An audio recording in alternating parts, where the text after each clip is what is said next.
उपस्थित सभी दीदी भाई जी को मेरा प्रणाम एवं माननीय मुख्यमंत्री भैया को भी मेरा प्रणाम। मैं बी देवी नव्य ज्योति स्वयं सहायता समूह की सदस्य हूँ। धरती जीविका महिला ग्राम संगठन की सदस्य हूँ। लक्ष्य जीविका महिला संकुल स्तरीय संघ की सदस्य हूँ। मैं बांसपट्टी ब्लॉक सीतामढ़ी से आई हूँ। पहले जब हम लोग जीविका में नहीं जुड़े थे तो हम लोग घर से बाहर नहीं निकल पाते थे और हम लोग को मतलब बाहर का कोई भी माहौल पता नहीं चलता था। लेकिन हम लोग जब समूह में जुड़े तो हम लोग बचत करना सीखे। बचत के साथ साथ हम 12 महिला में एकता हुआ। उसके बाद हमारा समूह बना। समूह बनने के बाद हमारे नजदीक में जो ब्रांच थे उसमें हमारे समूह का खाता खुला। खाता खुलने के बाद 2 से 3 महीना के बाद खाता खुला। उसके बाद हमारे माननीय मुख्यमंत्री जी हमारे प्रत्येक समूह में 60,000 ICF की राशि और 15,000 RF की राशि दिए, जिससे हम लोग पहले खेती पे ही आश्रित थे। हम लोग के पास हुनर था, जैसे हम सिलाई करना जानते थे, लेकिन मेरे पास पूंजी नहीं था तो हम कुछ नहीं कर पाते थे। तो जब ICF की राशि आई तो हम उसमें से 6,000 रुपये दिए और हमारी दीदी भी ली, जिसमें हम सिलाई मशीन खरीदे। सिलाई मशीन खरीद करके हम अपने रोजगार को शुरू किए और सिलाई से हम किस्त के अनुकूल बैंक में पैसा वापसी कर दिए। उसके बाद हम सिलाई से ही कुछ और आमदनी मतलब बढ़ा करके जमा किए। उसके बाद हमारा ब्रांच से लिंकेज पास हुआ जो कि 50,000 रुपया मिला था। उसमें से फिर हम 10,000 रुपया लिए। 10,000 रुपया लेकर एक गाय खरीदे। तो मेरा पहले कृषि पर ही आधारित थे। उसके बाद फिर सिलाई मशीन हुआ, फिर गाय खरीदे। 10 उस मशीन में से फिर रुपया जमा किए थे और कुछ लिंकेज वाला पैसा लेकर के गाय खरीदे। गाय से भी फिर हम अपना आमदनी धीरे धीरे बढ़ाने लगे। बढ़ाते बढ़ाते फिर मेरा सेकेंड लिंकेज हुआ। सेकेंड लिंकेज में 3 लाख रुपया मिला। उसमें से फिर हम सब दीदी बाढ़ो दीदी, कोई दीदी 20 साली, कोई 25 साली, कोई दीदी लिट्टी समोसा का दुकान खोली, कोई दीदी अपना सिलाई मशीन की। जो दीदी जिस काम में सक्षम थी वो दीदी लेकर के अपना रोजगार की।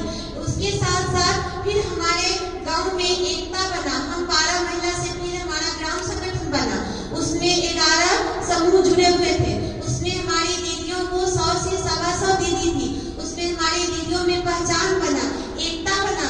हम दीदी जब पहले बैंक जाते थे, चाहे घर से बाहर जाते थे, तो लोग हम लोग पर मजाक उड़ाते थे, हंसी उड़ाते थे कि लोग मीटिंग करती है, ये लोग घर से बाहर जाती है। लेकिन जब हम लोग का ग्राम संगठन बना, हम लोग मीटिंग में जाना शुरू किए, तो जो इर्द गिर्द जो लोग हम लोग पर हंस रहे थे, वो लोग पर हम लोग बोले कि नहीं, हम लोग चिंता की दीदी है, हम लोग में भी एकता है, हम लोग भी कुछ कर सकते हैं। पहले हम लोग जीविका में नहीं थे तो हम लोग को मजाक उड़ाते थे, हम लोग नहीं कुछ कर पाते थे। लेकिन अब हमारे साथ हमारे माननीय मुख्यमंत्री नीतीश भैया जी है। जिस प्रकार द्रौपदी को कृष्ण भैया साथ दिए थे, उस प्रकार हम जीविका की दीदियों के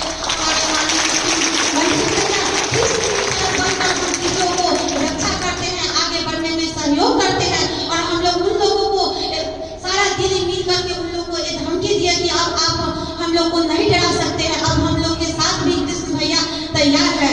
उसके साथ साथ हम कृषि पर आधारित थे, लेकिन अब मेरे साथ तो गाय और सिलाई मशीन हो गया। उसके साथ साथ जीविका के माध्यम से हमारी पंचायत में जो कृषि फंड है यानी किसान सलाहकार है, उनके तहत हमारे ब्लॉक के भी जो फंड, जैसे गेहूं का बीज, धान का बीज, उसमें 2 प्रकार के, कुछ 50% सब्सिडी पर और कुछ 100% सब्सिडी पर, वो फंड भी हम लोग को मिलने लगा और हम लोग लेने लगे।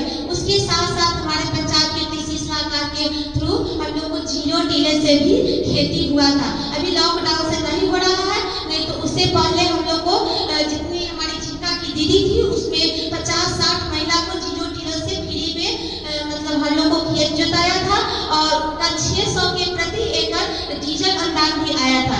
और इस बार धान में हम लोग को 750 प्रति एकड़ डीजल अनुदान आया है, जो कि हम लोग को जीविका और कृषि सरकार के माध्यम से पता होता है और 22 से 25 दिन में ऑनलाइन कराते हैं और हमारे खाता पे 750 प्रति एकड़ आता है।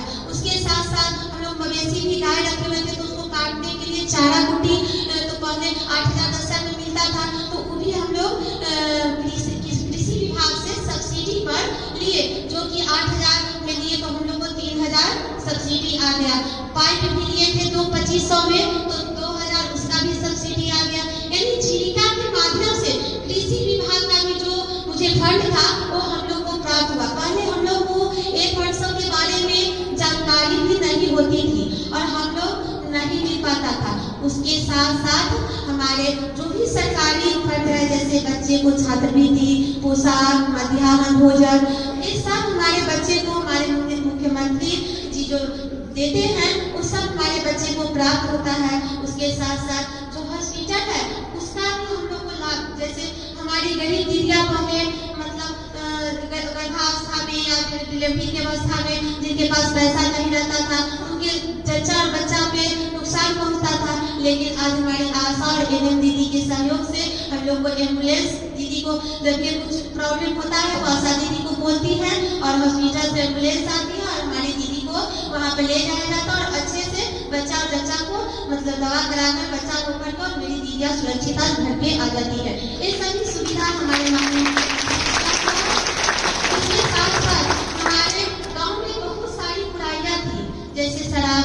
हमारे बहुत दीदियां के पति शराब पुत्र शराब पी कर आते थे, वो 200-300 रुपया रोज कमाते थे, 150 पुत्र से पी के आ जाते थे और घर में उनको चूल्हा नहीं जलता था, घर में मारपीट होता था, उनके बच्चे नहीं पढ़ पाते थे। लेकिन हमारे मुख्यमंत्री जब से शराबबंदी पर रोक लगाए हैं तब से हमारे गाँव में अब बहुत नगण्य लोग घर में मारपीट करते हैं, क्योंकि शराब नहीं पीते हैं, इसके लिए घर में मारपीट नहीं होता है, चूल्हा चौका बंद नहीं होता है। और उनके बच्चे इंटर बीए मतलब हर क्षेत्र में पढ़ रहे हैं, आगे बढ़ रहे हैं। हमारे बच्चे भी आगे बढ़ रहे हैं, तो समाज में खुशहाली रहेगा तो तब हम भी खुशहाली रहेंगे। इसके साथ साथ दहेज प्रथा, बाल विवाह, भ्रूण हत्या, इस सब पर हम जीविका दीदियों के माध्यम से, नहीं तो पहले हम लोग को कुछ बोलने का अधिकार ही नहीं था, लेकिन जीविका के माध्यम से आज ये सब हम लोग समूह के बैठक में, ग्राम संगठन के बैठक में, सीएलएफ के बैठक में हम सारी दीदियां एकजुट होकर के बोलते हैं, उनका करते हैं। और ठीक है, इतना ही बात करते हैं, मैं अपने वादी पर विराम कराती हूँ और अपने नीतीश भैया से कहती हूँ कि इसी प्रकार कृष्ण भैया बनकर हमारी सारी जीविका दीदियों को आगे बढ़ने में सहयोग करें।